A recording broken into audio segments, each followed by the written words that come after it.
Friends చూస్తున్నారు కదా, త్రివేణి సంఘంలో కరుంగలి మాల నేను వేసుకోబోతున్నాను. ఈ కరుంగలి మాల గురించి ఫుల్ డీటెయిల్స్ అయితే మీకు బోట్లో వెళ్తూ అయితే చెప్తాను.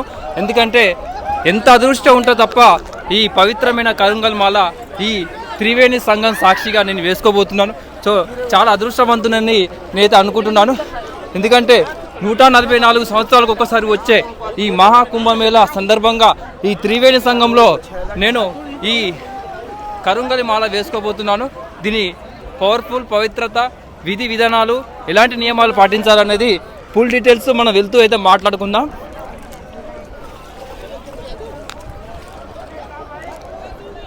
సో మొత్తానికి ఈ పవిత్రమైన కరుంగలి మాల అయితే నేను వేసుకున్నాను. ఇది ఒరిజినల్, డీటెయిల్స్ అన్నీ కూడా చెప్తాను.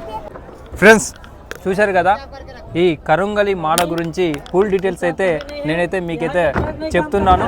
సో ఎలాంటి నియమాలు పాటించాలి, ఈ కరుంగలి మాల ఎక్కడ తీసుకుంటే బాగుంటుంది అనేది మీకు ఈ వీడియోలో ఫుల్ క్లారిటీ అయితే ఇవ్వబోతున్నాను.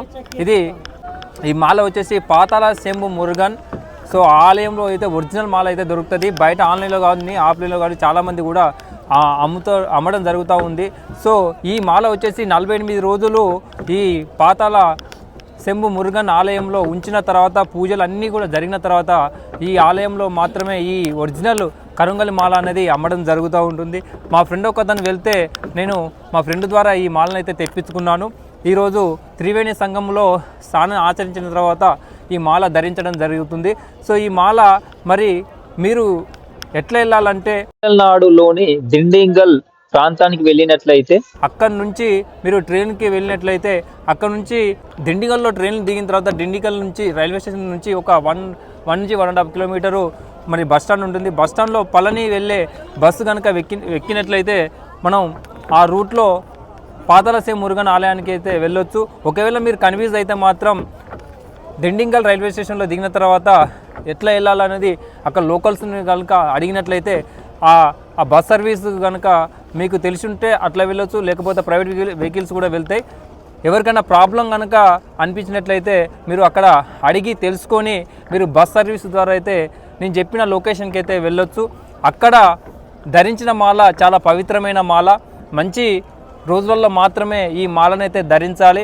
ఎక్కువగా మంగళవారం రోజు, గురువారం, శనివారం రోజులలో, మంచి రోజులలో ఈ మాలను అయితే ధరించడం జరుగుతూ ఉంది. చిన్న పిల్లల నుంచి పెద్దవాళ్ళ వరకు అయితే ఈ మాలని ధరించవచ్చు. సో ఈ మాల ధరించిన తర్వాత ఎలాంటి జాగ్రత్తలు తీసుకోవాలి, ఎలాంటి నియమాలు పాటించాలనేది మనమైతే చూద్దాం. సో బయట ఈ మాల మార్కెట్లో ఒక్కొక్క రేటు ఒక్కొక్క రకంగా ఒక్కొక్క విధంగా అయితే అమ్మడం జరుగుతూ ఉంది. మనం చెప్పిన లొకేషన్లో ఇది నేను వేసుకున్నది 8 mm, 6 mm, 7 mm, 8 mm, 10 mm వరకు అయితే ఈ మాల ఉంటుంది. ఒక్కొక్క ఎంఎంకు ఒక్కొక్క ప్రైజ్ అయితే ఉంటుంది. నేను వేసుకున్న 8 mm మాలకు వచ్చేసి 1600. అదే బయట అయితే ఎక్కువగా ఉంటుంది. చాలామంది కూడా ఏమంటున్నారంటే మేము పూజలు చేసిన మాలనే మేము అమ్ముతున్నాం అని చెప్పేసి అంటున్నారు. అది ఎంతవరకు కరెక్టో అనేది నాకైతే తెలియదు. మీరైతే ఒకసారి అనుకోండి. ఒకవేళ మీరు ఈ మాల ధరించాలనుకుంటే మాత్రం నేను చెప్పిన లొకేషన్కి వెళ్ళి అక్కడ ఆ స్వామివారి దర్శనం చేసుకొని ఈ మాల వేసుకున్నట్లయితే మంచి జరుగుతుంది. చాలా బాగుంటుంది. చాలా పవిత్రమైన మాల. ఈ మాల ధరించిన తర్వాత కొన్ని జాగ్రత్తలు అయితే తీసుకోవాలి. ఒక్కొక్కరు ఒక్కొక్క రంగంగా చెప్పడం జరుగుతుంది. నాకు తెలిసిన విధంగా నేనైతే మీకైతే చెప్తాను.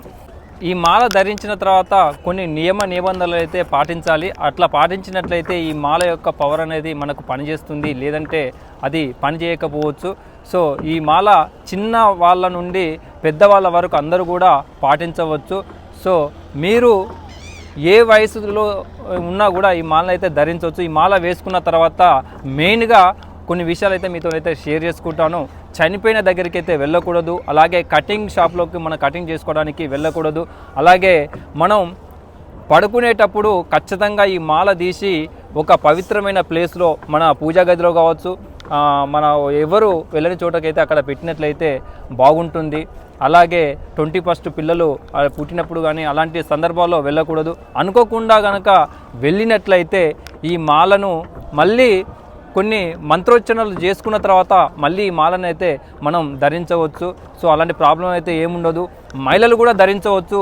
మహిళలు కేవలం ఒక 5 డేస్లో మాత్రమే ఈ మాలను పక్కకు పెట్టి మళ్ళీ 5 డేస్ తర్వాత ఈ మాలను అయితే ధరించవచ్చు. ఎందుకంటే వాళ్ళు ఋతుచక్రం ఉంటుంది కాబట్టి ఆ ఋతుచక్ర క్రమంలో ఈ మాలను అయితే పక్కకు పెట్టాలి. మిగిలిన డేస్లో మాత్రం ఈ మాలను అయితే వేసుకోవచ్చు. అలాగే ఆల్కహాల్ అంటారు, అలాగే food non veg. So alcohol చాలామంది కూడా చెప్తున్నారు, ఆల్కహాల్ కూడా తీసుకోవచ్చు, నాన్ వెజ్ కూడా తినొచ్చు అని చెప్పేసి. సో ఈ పవిత్రమైన మాలకు మరి అలాంటి నియమాలు కూడా పాటించాలి. ఆల్కహాల్ కూడా తీసుకోకుండా ఉంటే బాగుంటుంది. నాన్ వెజ్ కూడా తినకూడదు. ఒకవేళ తాగాలన్నా తినాలనుకున్నా కూడా ఈ మాలను పక్కకు పెట్టిన తర్వాత మాత్రమే తినండి, తాగండి. సో అలాంటి ప్రాబ్లం అయితే లేదు. మాల ఒంటిపైన ఉన్న తర్వాత మాత్రం మీరు ఈ ఆల్కహాల్ కానీ నాన్ వెజ్ కానీ తినకండి. సో అలాగే యూరిన్ పోయిన తర్వాత కూడా మనం మాల వేసుకోవద్దా అనేది ఒక డౌట్ ఉంటుంది. యూరిన్ క్రమంలో మన ఈ మాలను కూడా పక్కకు పెట్టి యూరిన్ పోయి మళ్ళీ కాలు చేతులు కడుక్కొని మళ్ళీ మాలను అయితే వేసుకోండి. నా ఉద్దేశం చాలామంది కూడా, ఎందుకంటే యూరిన్ అనేది మన ఒంట్లో నుండి వచ్చేదే కాబట్టి ప్రాబ్లం లేదంటున్నారు. సో అది క్యాజువల్గా తీసుకోవచ్చు. నా ఉద్దేశం ఏంటంటే పక్కకు పెట్టి మరి వెళ్ళడం మంచిదనేది నా యొక్క ఉద్దేశం. సో ఇలాంటి నియమాలు పాటించినట్లయితే ఈ మాల యొక్క పవర్ అనేది మనకు 100% అయితే వర్క్ అవుతుంది. చాలా పవిత్రమైన మాల. సో నాకు తెలిసిన ఇన్ఫర్మేషన్ మీతోనైతే షేర్ చేసుకోవడం జరిగింది. ఏమైనా డౌట్స్ ఉంటే మాత్రం కామెంట్ బాక్స్లో కామెంట్ అయితే తెలియండి ఫ్రెండ్స్. మరి ఈ మాల వేసుకున్న తర్వాత ఎక్కువగా నరదిష్టి నుండి అయితే మనల్ని మనం కాపాడుకోవచ్చు. ఒకవేళ ఎలాంటి పనులు చేసేటప్పుడు మనకు ఇంతకు ముందు ఆటంకాలు జరిగేటి ఏమైనా ఉంటే అలాంటి ప్రాబ్లమ్స్ కూడా సాల్వ్ అయ్యే అవకాశం ఉంటుంది. కానీ చాలామంది అయితే కొంతమంది చెప్తున్నారు ఈ మాల ధరించగానే మనకు కోట్లు సంపాదించవచ్చు అని చెప్పేసి అంటున్నారు. సో అలాంటిది ఏం జరగదు. మన అదృష్టం ఉంటే తప్ప అది జరిగేది అయితే ఏముండదు. కాకపోతే నరదిష్టి నుండి కాపాడుకోవడానికి ఒకవేళ మన ఏదైనా పని చేసేటప్పుడు ఆటంకాలు కలిగేటప్పుడు అలాంటి జరిగితే తప్ప ఈ మాల పనిచేస్తుంది. సో మీరు డబ్బుల కోసం ఇది జరుగుతుందని చెప్పేసి మాత్రం మీరైతే అనుకోకండి. కేవలం మనల్ని మనం కొంతవరకు కాపాడుకోవడానికి ఈ మాల అనేది పనిచేస్తుంది.